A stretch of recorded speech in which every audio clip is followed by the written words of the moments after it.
Hello everyone. So today we will be starting with a new topic.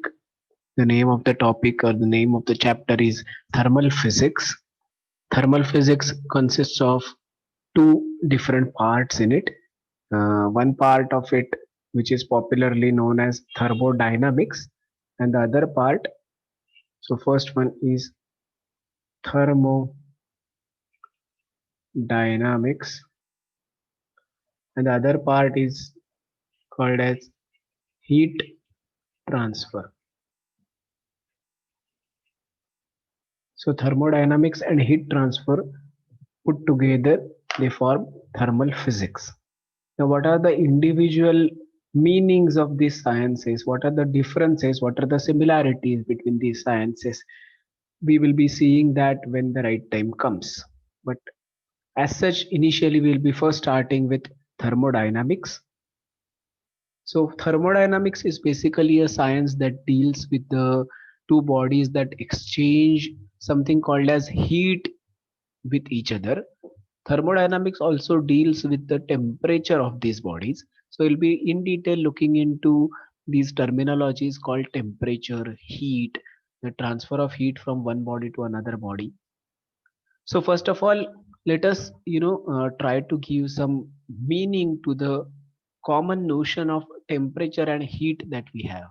As in layman terms, we know what is a hot body, we know what is a cold body, we know what is the meaning of high temperature, we know what is the meaning of low temperature, we know what happens when, or at least we know if a hot body and a cold body they are kept in touch with each other, then what will happen? The hotter body will start sending something called as heat towards the cold body, and the cold body will absorb that heat, and finally this process will continue as long as the temperature of the two bodies are unequal, and finally when the temperatures are equal, the process of transfer of something called as heat will stop.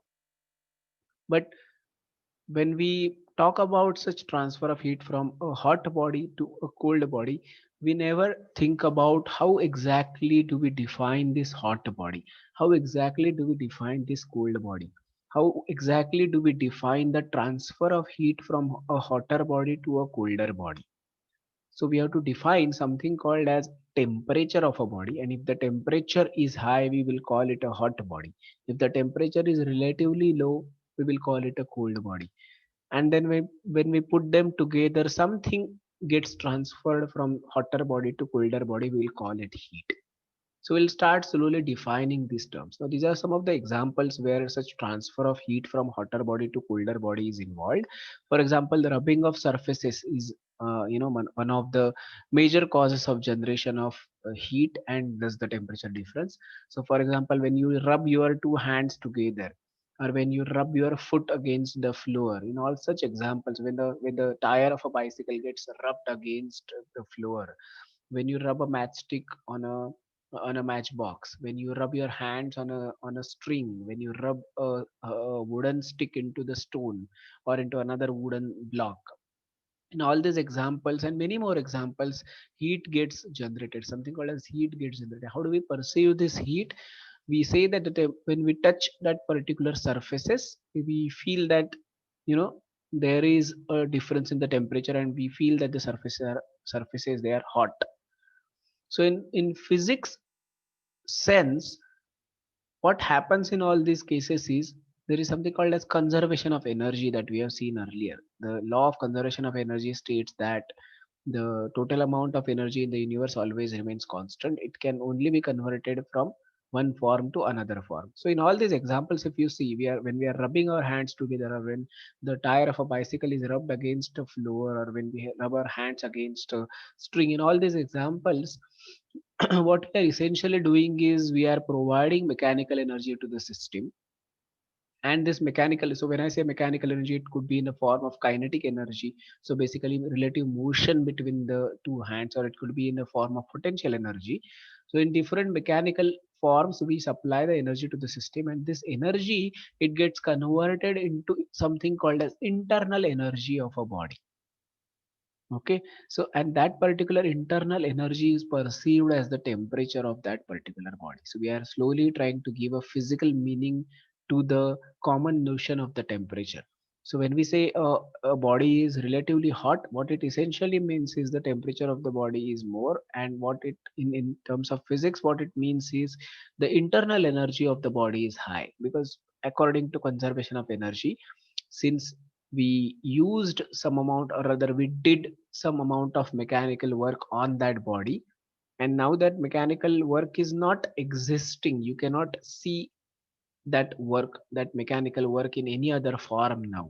For example, in terms in when you are riding a bicycle, the tires get rubbed against the floor, you are doing work on the bicycle, but when you finish riding a bicycle, what you see, what you observe is the bicycle is no longer moving, and so there is no motion involved, but you have put in some amount of energy. For example, you eat food, the food molecules get disintegrated, they form energy inside your body. That energy you utilize for moving the pedals of a bicycle, so you are doing work that is force into displacement on the pedals of a bicycle. And in fact, in all these examples and many more examples that we will be seeing, you do some amount of work, which is a mechanical work, and that work is no longer existing. You cannot see that work after the process is over. But you spend some amount of energy in doing that work. So that energy has to reflect in one or the other form, is what conservation of energy equation tells us. So this is how the particular energy reflects, as the energy gets converted into something called as internal energy of the body. Now, how do we perceive this internal energy? Internal energy has something to do with the molecular vibrations. So, for example, when we rub our hands together, the molecules in the skin of the hand, they start vibrating vigorously than they were vibrating earlier. So, in general, at any temperature, the molecules of any body, they are vibrating. There is something called as 0 Kelvin temperature we will be seeing after some time. So any temperature above 0 Kelvin, 0 Kelvin corresponds to minus 273 degrees Celsius approximately. So any temperature above minus 273 degrees Celsius, at that temperature the molecules of the body are anyway vibrating, but they are vibrating less vigorously or more vigorously depending on how much internal energy do they possess. So in this case, internal energy, when we do some amount of work on a body, the internal energy of the body, it increases, and that's how we perceive if the body is hotter or if the body is colder. Now, what could be happening when we put together a hot body and a cold body? For example, a body that has more internal energy, more molecular vibrations, and another body which has less temperature, less molecular vibration, less internal energy. If we put them together, what will happen? We know that the temperature will equalize after some time. And why does that happen? Because one body which has more internal energy, and on account of more internal energy, it has more molecular vibrations, it will transfer those molecular vibrations to the other body, and this transfer will continue as long as there is a difference in the molecular vibrations of either of the bodies. If this difference vanishes, for example, both the bodies have molecules vibrating with same kinetic energy, then the transfer of the energy would stop, which essentially would mean that the bodies now have equal internal energy, and hence the temperatures are also equal, and that's how the temperature difference governs the transfer of internal energy from one body to another body, and we call that transfer of internal energy from a body that has more temperature or more internal energy to another body that has less internal energy and hence less temperature.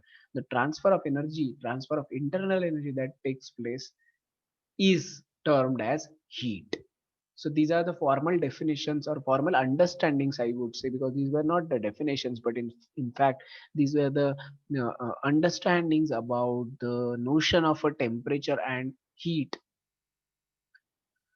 Now, this is what I was explaining. The transfer of mechanical energy. If you look at transfer of mechanical energies, it requires work. For example, if you want to transfer kinetic energy in from one body to another body, it will require some amount of work. So speeding of a block when the spring relaxes, for example. So spring is storing some amount of potential energy and a block is attached to it. The potential energy of a body, which is in a form of mechanical energy, if we want to transfer that the kinetic energy of the blocks, we will just release the spring and it will unwind itself and will push the box. When it is pushing the box, it's essentially doing the work on the box, and hence the potential energy gets converted into kinetic energy of the box. So if you talk about transfer of mechanical energy from, say, from potential form to kinetic form, both of them being the forms of mechanical energy, it involves work being done from one body to another body. If you talk about lifting an object at the cost of work from us, so we are doing work on the object and its potential energy is increasing. So that's also an example of transfer of mechanical energy. But transfer of internal energy that we were discussing earlier, it doesn't need any work. What you need to do is you just take one body that has more internal energy, that means more temperature. So when I say internal energy, you should hear it as temperature. So if you take one body that has more internal energy and hence more temperature, and another body of lesser internal energy and hence lesser temperature, if you want to transfer this internal energy from one body to other, we just put them together. No amount of work is necessary. You just put them together, the internal energy automatically will start traveling from a body that has more temperature to lesser temperature, and hence such a transfer of internal energy from one object to other without any mechanical work involvement is termed as heat. So earlier we have seen, if you want to transfer potential energy to kinetic, it will involve work. If you want to transfer, say, the work done by us, that means the chemical energy in the food, if you want to transfer it to a potential energy of an object, it will involve doing work. But transfer of internal energy from one object to another object, just from one object to other object, there is a transfer of internal energy. It wouldn't involve any amount of work. It is a transfer that automatically takes place. Now this leads us to the zeroth law of thermodynamics. So this science that we are discussing right now is called thermodynamics, where thermo indicates the temperature or heat, and dynamics is heat in motion or temperature, which involves transfer of heat from one body to another body. That's why there is a motion of heat, motion of energy, and that's why thermodynamics. So there is something called a zeroth law of thermodynamics, and you would wonder why it is called zeroth law of thermodynamics. They could have very well started from first law of thermodynamics, but it so happened that that initially the first law and second law, and you would get the respective chronology of all these laws on internet. So just check out the year in which the first law of thermodynamics was invented and in which the second law of thermodynamics was invented, and you would find that after first and second law, chronologically speaking, after first law and second law of thermodynamics, they found out something called as the zeroth law of thermodynamics. So basically what happened was, initially the first and second law of thermodynamics were made, and later on they invented another law which they felt to be the foundation of this particular science, thermodynamics. So since it being a foundation of this law, of this thermodynamics science, you cannot name it as a third law, because then that wouldn't that would indicate that this law is a tertiary law in thermodynamics, but we wanted it to be a primary law in thermodynamics, and that's the reason they named it as zeroth law of thermodynamics. So this zeroth law of thermodynamics straight away leads us to the concept of the temperature. How, that we'll see now. So zeroth law of thermodynamics, it says that if you just read on the screen, it says that if two bodies A and B are in thermal equilibrium. When we say thermal equilibrium, first of all we will have to define what is thermal equilibrium, and that's why there is a definition of thermal equilibrium as well. So two bodies are said to be in thermal equilibrium if no transfer of heat takes place when they are in contact. That means no motion of internal energy from one body to another body, and that's why it's an equilibrium situation. You must recall at this instant the definition of the equilibrium when we were talking about mechanical equilibrium of the bodies. When there is no motion involved, for example, there is no net force in the body, there is no net motion happening, and that's why we said that all the forces on the body must be balanced, and that's why there is no motion of the body.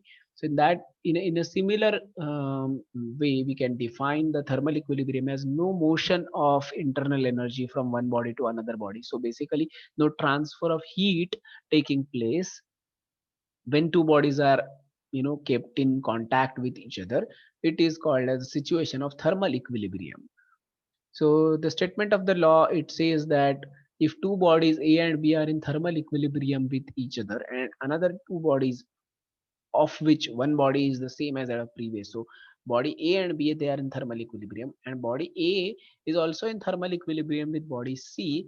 Then in that case, bodies B and C can also be said to be in thermal equilibrium. So you would wonder why you needed a law for stating this obvious thing, but it is not so obvious when it comes to transfer of internal energy from one body to another body. Just to emphasize the fact that since we can state this particular statement of the law, when we say body A and B are in thermal equilibrium, we can say that temperature of body A and temperature of body B, they are equal.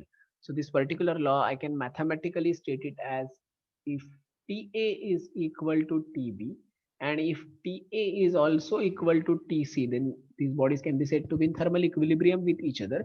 Then in that case, this would straight away imply that TB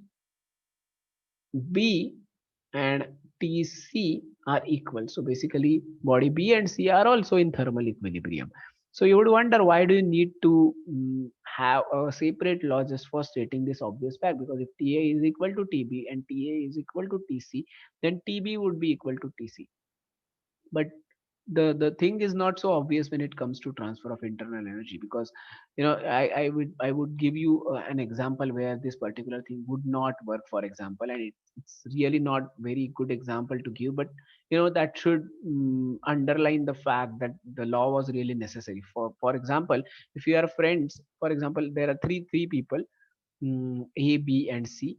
If A is friend of B and if A is also friend of C, then that does not necessarily mean that B and C are friends with each other, right? So that's not so obvious that temperature of B and C would also be equal, and that's the reason they established a law for stating this particular thing. And more surprisingly, this virtually simple looking law led to the concept of a thermometer for measurement of the temperature. So as it says on the screen, zeroth law established the concept of temperature and thermometer to measure the hotness or coldness of a body. So basically measurement of this hotness or coldness, we only can, when we touch a body, we can only state that the particular body is relatively hot or relatively cold. When I say relatively, it's with respect to the temperature of our own body, but that's just a qualitative description of the internal energy of the body. But if you want to quantify the internal energy of the body, you would need something called as the thermometer, because thermometer can quantify the degree of hotness or coldness of a body. So all bodies in thermal equilibrium, they are assigned same temperature. These are the principles of this law. So all bodies in thermal equilibrium, they will be assigned the same temperature. Hotter bodies are assigned higher temperatures than colder bodies, and heat always flows from hot body to cold body. Now there is something called as adiabatic wall. If you can see on the screen, adiabatic wall versus diathermic wall between the bodies in contact. So there could be different types of walls between the two bodies when they are kept in contact. So if it's an adiabatic wall between the two bodies, and this reference will come later when we solve some problems or when we discuss some higher end concepts, and that's why I'm mentioning it over here. If a wall between the two bodies is said to be adiabatic, then that means that the wall is not going to allow any transfer of heat from one body to another body. So even if the bodies are kept in contact with each other, in between the bodies, if there is an adiabatic wall, then that would mean that one body cannot exchange heat with the other body. Whereas a diathermic wall would mean a simple wall which allows the transfer of heat from one body to other in both the direction. That's why the wording diathermic wall. So adiabatic wall, to visualize an adiabatic wall, you can think of insulating materials like wood and glass wool and paper and so many more examples of insulating materials. You can imagine these materials being filled in a form of a wall in between the two objects that are at different temperatures. Then there cannot be any transfer of heat, or at least I would say the transfer of heat would be so low that the temperature of the body would not equalize in short time interval.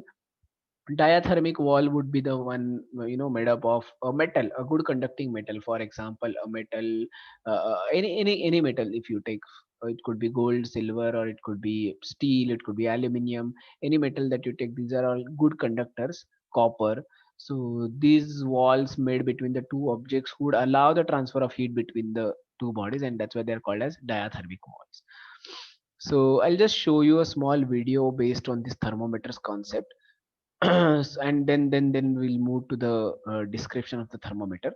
So let me just open a video just to illustrate the concept of a thermometer. That means Ta is equal to Tb, Ta is also equal to Tc. Then how will that be equal to? That means how will Tb equal to Tc?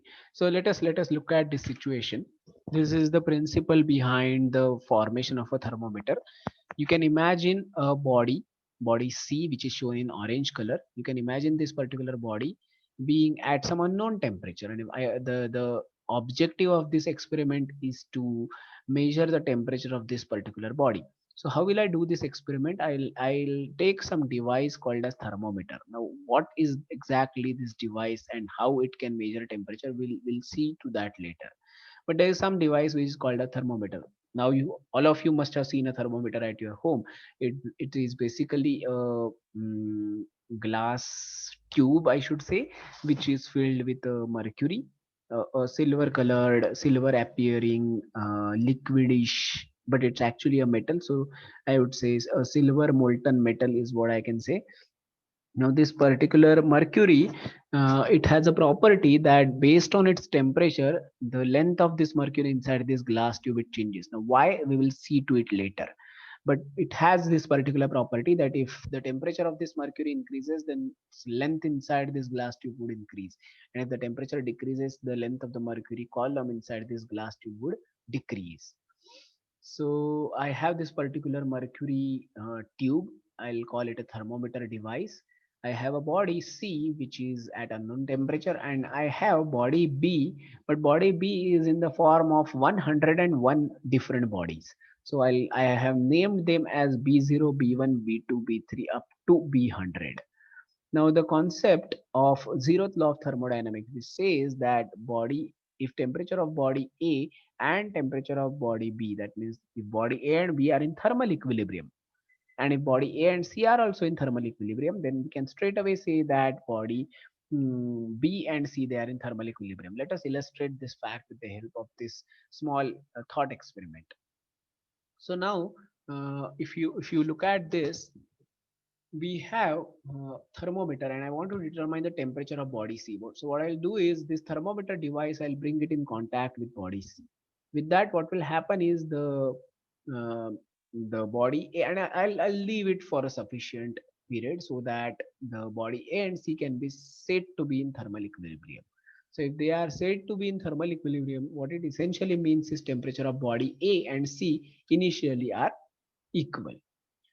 Then what I do is let's look at the video. So I have already made body A and C at equal temperature. They are in thermal equilibrium with each other, and then what I do is I dip that thermometer device in the first bath, in a bath of 101 baths in a row. In that, I dip it in first bath, which is marked as 0 degree Celsius bath. So when I do that, I can see that the column length has now decreased, and the reason being the temperature of the mercury must have come down when you dipped it in the first flask, or I'll call it a zeroth flask, which has 0 degree Celsius temperature marked on it.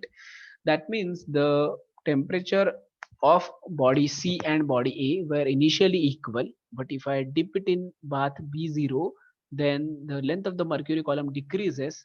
That would mean that temperature of A and B were not equal, and that's why body B tried bringing the temperature of body A equal to its own temperature, and that's how in that process the length of the mercury column has decreased.